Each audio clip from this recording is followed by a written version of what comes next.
How's it going, guys, and welcome to the showdown between the Vampire Counts led by the Red Duke and the Lizard People, who are going to be led by Croc R. So let's jump right into this match, guys, and take a look at some of these builds. So in the front line, I do have a combination of Graveguard, just the standard ones with the shields, and they're going to be mixed in with several groups of Skeleton Spears. So against the Lizard People, you don't really need a ton of armor piercing in the front line, and the Graveguards actually do pretty well. They have 38 weapon strength with a true bonus for infantry of 8, so they're definitely going to trade very effectively with the Skink cohorts and the Saurus Warriors. On top of that, I decided to mix in a couple Skeleton Spears, so just in case they come in with Bastillodons or big dinosaurs, these guys do have an anti-large bonus and also charge defense, so it definitely gives you a little bit of utility in the front line. But basically, at the end of the day, you just want your front line to hold so this Claw of Nagash can drain all of those lizards down. On top of that, I do have a group of Blood Knights who are really good in this matchup. Blood Knights can absolutely dumpster the Lizardmen cav, and on top of that, they can do pretty good against the big dinos if they're able to surround them. They have a charge bonus of 78, 39 weapon strength with a bonus first large of 22, so definitely very strong.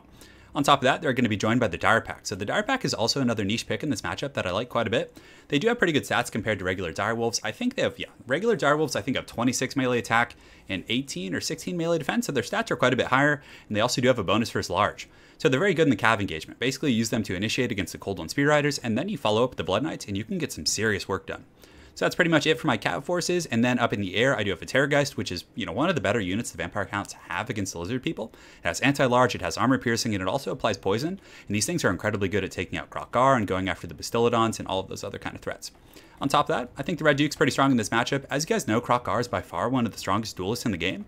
He hits like an absolute truck, has a great anti-large bonus, and just, he's just a monster. So having someone like the Red Duke who can apply the L-Sief ability, so let me go ahead and pause so I can show you guys. So he has this ability called L-Sief. It lowers their speed by 48%, which allows you to catch him. On top of that, it lowers his physical resist and his melee defense.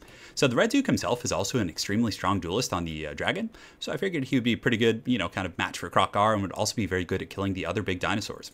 So for my opponent's army, he does have two groups of the Chameleon Skinks, which are always a pretty good pick. Good skirmishing, they apply poison in both melee as well as their ranged attacks. And even if the Direwolves are able to catch these guys, the Skink can probably honestly win in melee with their poison. On top of that, they're going to be pretty good at poking down Cryptors and Mortis Engines, shooting at Terrorgeist, and also poking at the Red Duke, who actually only has 70 armor. For the rest of his army, he's got some Skink cohorts, 3 groups of Saurus Warriors with the shields, and he probably just went with the shield so he has higher melee defense. Looks like he does have a Bastillodon with the Revivification Crystal in the back. Also a very solid pick. I mean, not the Lizard. I was about to say the Lizard dead, but the Vampire Counts are relatively weak against large units, so the Bastillodon can definitely run freely through the Graveguard and those other units and probably get a bunch of good damage in. Granted, the Fear and Terror aren't going to be issues, but again, the Bastillodons are very vulnerable against the Red Duke and things like this, so he's really going to need to protect his big dinos with these Cold One Spear Riders, as well as with Croc R. So he does have some Saurus Spears on the flanks, which I definitely like quite a bit. So for example, if he's losing the cav engagement, my Blood Knights are pushing back his cav here, he can just pull back and hide behind the spears, and it'll definitely mitigate some of the effectiveness of my Blood Knights. So guys, without further ado, let's get this show on the road. So immediately I'm going to be fanning out my 2 flying units. I just want to, find a target for the Terrorgeist and the Red Duke. You don't want to just be jumping on Croc R. He has quite an army over here, so definitely pretty spooky, guys. So I'm going to be chasing down these Skinks with one of my groups of Graveguard, and they actually have Silver Shield, so they're really durable against Skirmisher Fire. But you can see my opponent getting some really good focus fire, and my Terrorgeist already done some pretty substantial damage. So the Mortis Engine's going to be pushing into the front line, and I'm pretty sure the Sternsmen will be able to just lay an absolute beating on these guys. So in the front, they're going to be colliding here, and the Claw of Nagash will be also driving into them, and you can see they're already starting to get drained and take some pretty good damage. In the meantime, I'm basically just trying to find a target. The Lizardmen are excellent at skirmishing and kiting. I'm getting poisoned. I'm kind of getting dragged down a little bit by the Skink Chief, so I figure, hey, let's feign an engagement. I'm not going to fully commit, but I'm going to attack this Bastillodon, and as soon as my opponent reacts and pulls some troops over here, hopefully it will open up something else elsewhere in the battlefield. So my Graveguard have engaged with his Skinks over here on the flank, and you can see we're kind of just baiting one another out. He has his cav here, I'm just waiting because I'm going to win this frontline engagement. The Mortis Engine, if left unimpeded, is an absolute monster. And you can also see that Gary, the Bastillodon, has overextended, and the Red Duke is going to be jumping on him, and this is a really bad matchup for Gary. You can see he's having a run, and he's going to get a rear charge into my Graveguard, which is pretty good.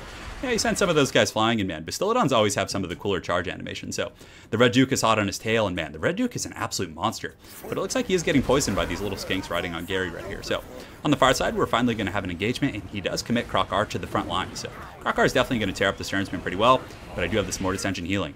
So now it's time for the cat fight, so I'm going to use the Dire Pack to kind of charge in here. They're going to get their, kind of get a nice little charge bonus there, and then also the Blood Knights are going to come in and just lance these dinosaurs. So the Blood Knights are by far probably one of the strongest cav in the game.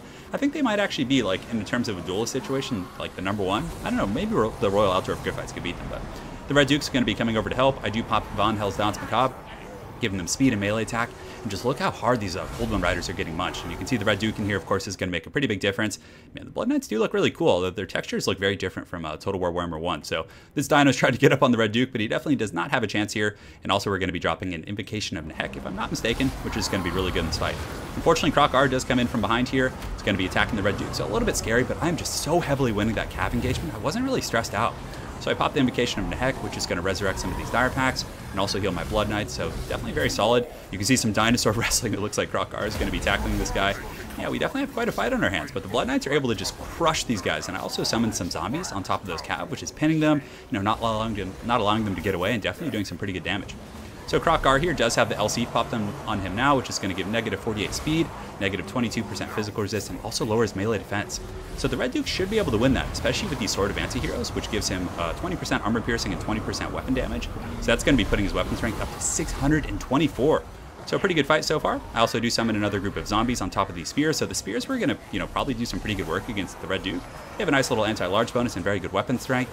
So you definitely want to muck those guys up if you're, surrounded. That's why zombies are just so good. So Croc R did have to pull back. In the front line, you could see that my Sternsmen and other troops are definitely holding very well against these Saurus Warriors. There are 58 models, they have 44 kills, and it looks like the Saurus Warriors are just kind of getting crushed. My Skeleton Spears did have a little bit of a rough time, but the Terrorgeist was also able to push back Gary, which is going to be really important because, that Revivification Crystal, if it's able to get 3, 4, 5 uses on Croc R, can really add up in terms of its value. So Croc R is kind of fighting against some of my Blood Knights right now. You can see he's trying to teabag some of my guys in the back, but he's very heavily surrounded. I also do have the Mortis Engine here, which is going to be draining him. And man, Blood Knights just, even though they don't have like the highest armor piercing values, they still seem to do very well against the Dinos. I mean, those Cold One Spear Riders do have 90 armor, if I'm not mistaken. Yeah, they have 90 armor, and the Blood Knights still tore through them like it was nothing. So over here you can see that the Red Duke is going to be chasing Croc R, and Croc R is getting a little bit low. He only has 23 leadership, about 3k HP, but the Zombie Dragon's definitely on the hunt. You can see the Blood Knights aren't going to let him get away that easily. So he does have some Skeleton Spears here, not Skeleton Spears, Saurus Spears. They're going to be able to block up my cav charge a little bit, so very well played by my opponent, kind of maneuvering there. I tried to breathe some Noxious Breath, but it looks like it missed. It was actually going right for Croc R, but it still is very strong. The Zombie Dragon has some pretty good breath attacks.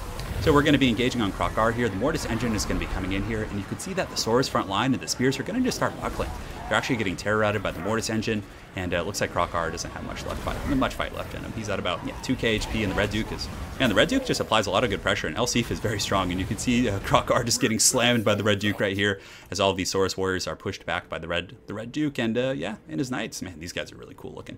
But yeah, I definitely think the way to go in the frontline engagement is just use the Sternsmen and those kind of more defensive Graveguard, because, great weapon units, you don't need a ton of armor piercing against Saurus Warriors. Granted, I feel like maybe the Lizardmen, like in every matchup's different, or every game, but I feel like Lizardmen might want to bring Temple Guard here, because Temple Guard would trade pretty well and have better armor piercing values against the any form of the Graveguard variant, and also if they bring Cryptors, the Graveguard or the Temple Guard are going to have an anti-large bonus.